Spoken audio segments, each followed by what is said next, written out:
The Akita isn't just a dog. It's a warrior, a survivor, and a legend. This breed was bred to kill, worshipped by samurais, and powerful enough to take down bears.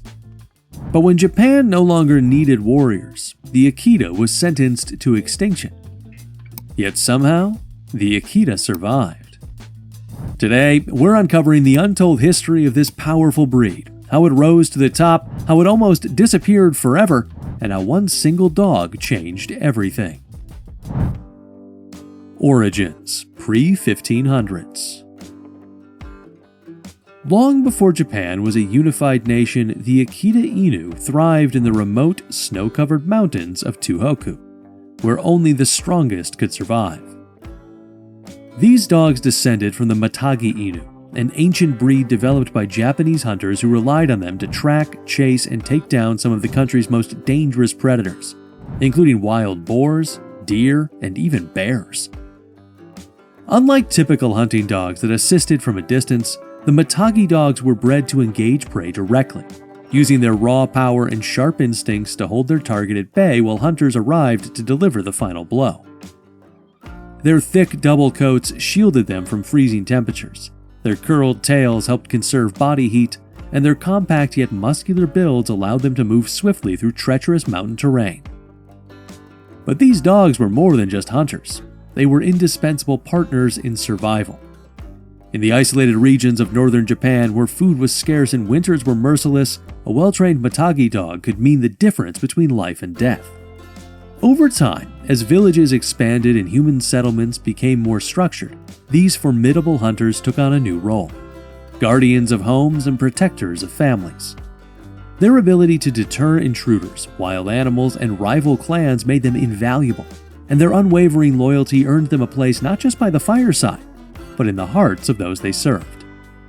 Their strength, resilience, and fearless spirit soon caught the attention of Japan's elite warrior class, the samurai, who saw in them not just a guardian, but a living embodiment of power, honor, and devotion.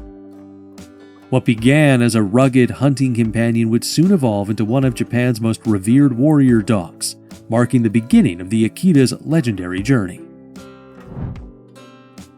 The Samurai Era, 1500s to 1800s.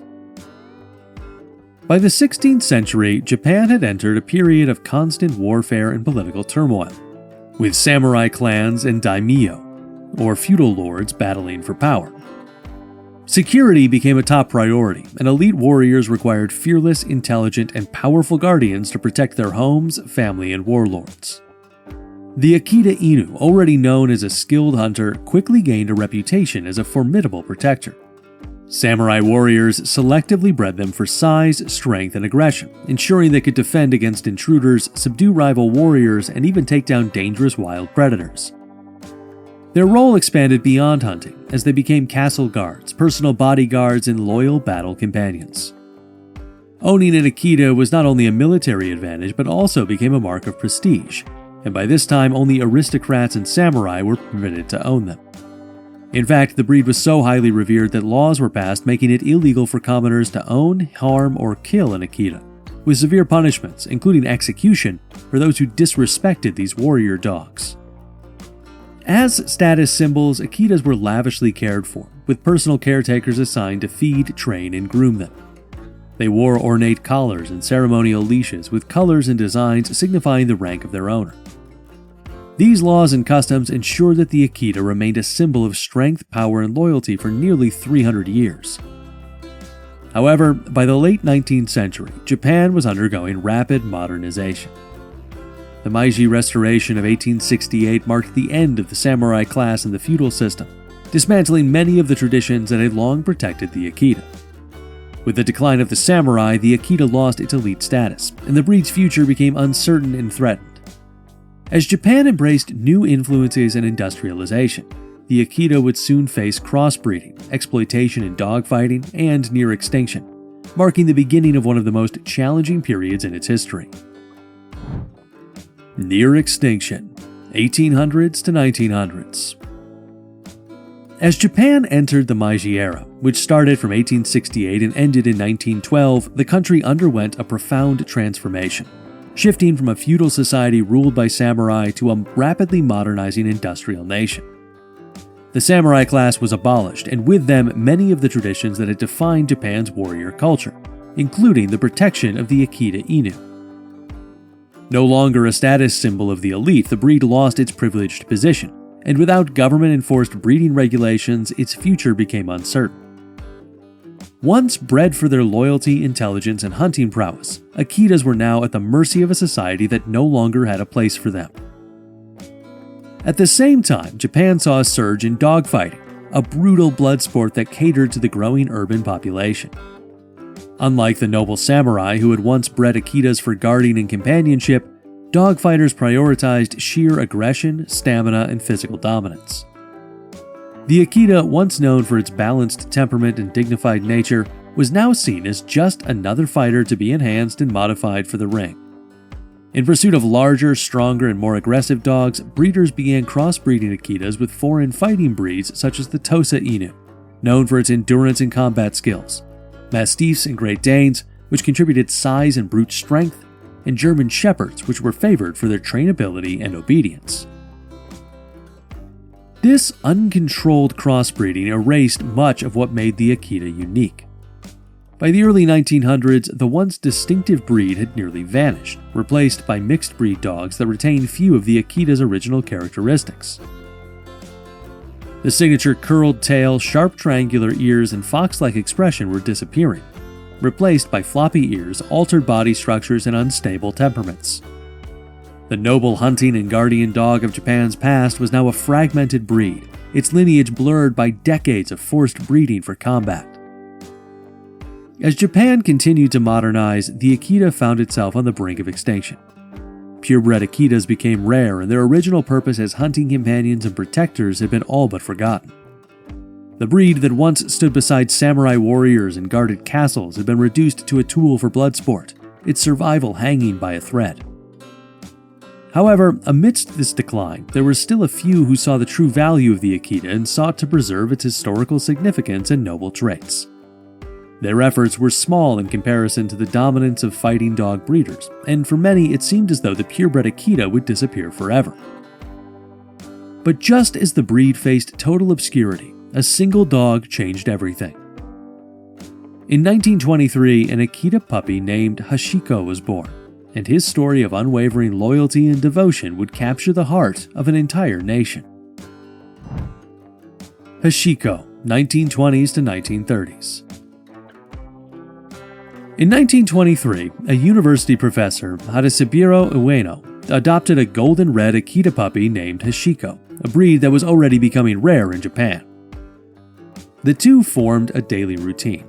Each morning, Hachikō walked with Ueno to Shibuya Station, watching as he boarded the train to work at Tokyo Imperial University.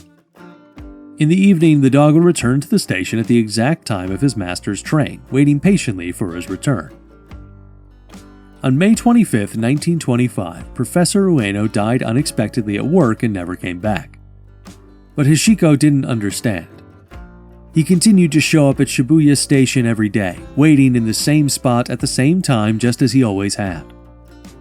For 9 years, through all seasons, he kept his vigil. Locals and station workers noticed, and his story spread, earning him the nickname Shuken Hachikō, the faithful dog. His devotion became a national story, and in 1934, a bronze statue of Hachikō was placed at Shibuya Station, with the dog himself attending the unveiling. The following year, in 1935, Hachikō died at the station, still waiting for his owner.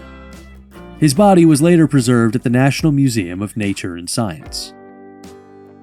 Hachikō's fame helped renew interest in preserving the waning Akita breed, reinforcing its place as Japan's national treasure and setting the stage for efforts to protect the breed from extinction. World War II, 1940s. As World War II engulfed Japan, the country faced severe food shortages and resource depletion, leading the government to impose strict measures on domestic animals. All non-military dogs, including Akitas, were ordered to be culled to prevent disease outbreaks and to conserve food supplies for the war effort. Additionally, the military sought dog fur for lining officers' uniforms, making large, thick-coated breeds like the Akita particularly vulnerable.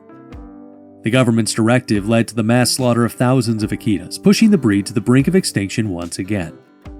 With the Akita facing complete eradication, desperate breeders and dog lovers took extreme measures to save them.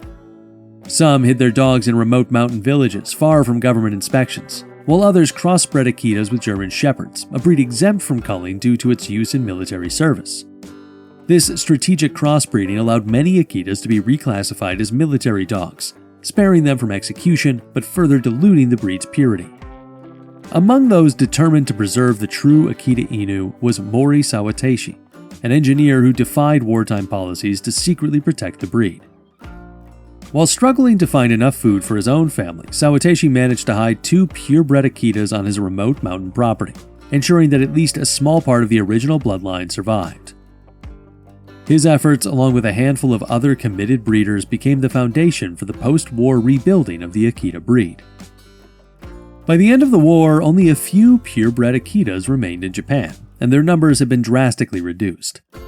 If not for the bravery and determination of those who defied government orders, the Akita Inu might have been lost forever.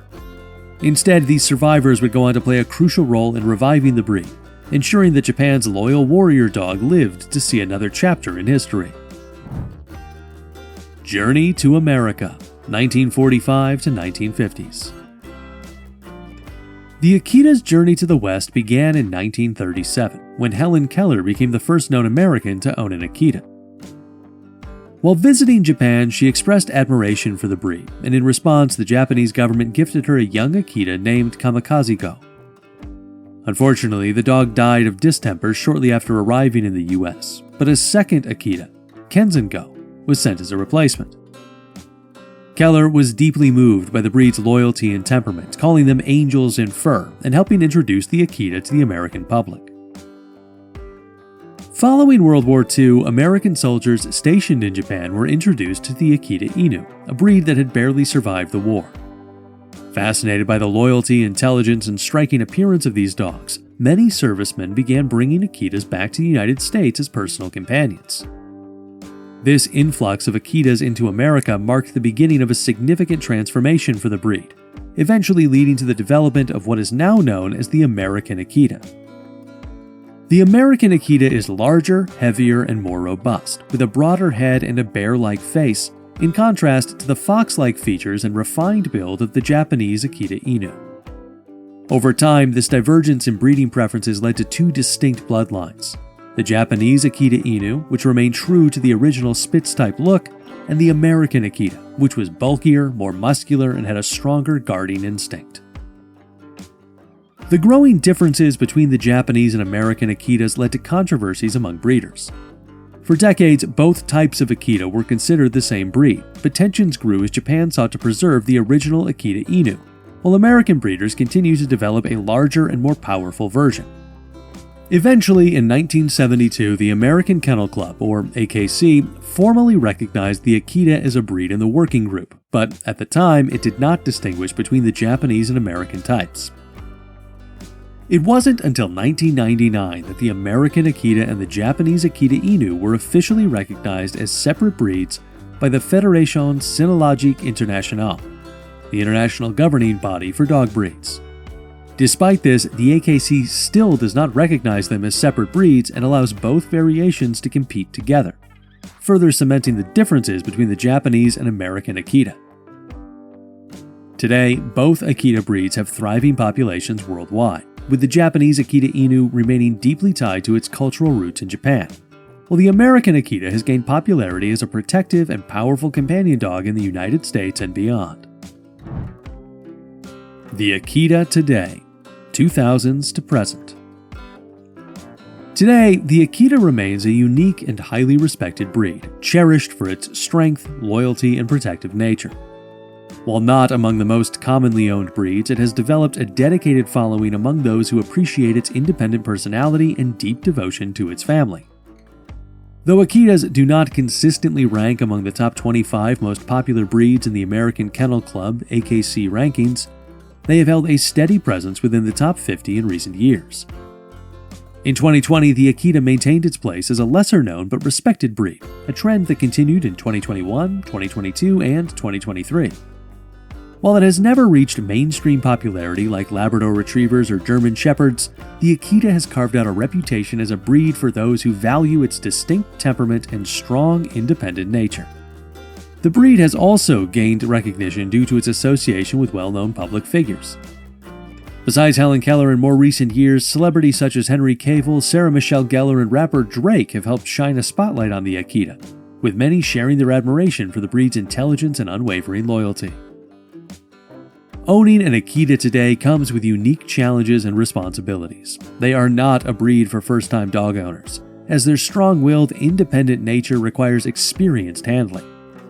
While intelligent and trainable, they do best with firm, consistent training and early socialization to manage their natural aloofness and guarding instincts. Despite these challenges in ownership, the Akita's devoted nature continues to attract owners who value a strong and loyal companion. In an era where dog ownership is often influenced by convenience and social trends, the Akita remains a breed of purpose and distinction, preferred by those who appreciate its heritage, intelligence, and quiet but unwavering presence. Whether in Japan, the United States, or Europe, the Akita stands apart, not just as a pet, but as a living symbol of loyalty and resilience. And that's the story of the Akita, one of the most loyal, powerful, and fascinating dog breeds in the world. From hunting in the mountains of Japan to guarding samurai and surviving near extinction, the Akita's journey is nothing short of legendary. But what do you think? Would you ever own an Akita, or do you already have one? Let us know in the comments. If you enjoyed this video, don't forget to hit that like button and subscribe for more amazing dog history and breed deep dives. And of course, turn on notifications so you never miss a new upload. Thanks for watching, and I'll see you in the next one.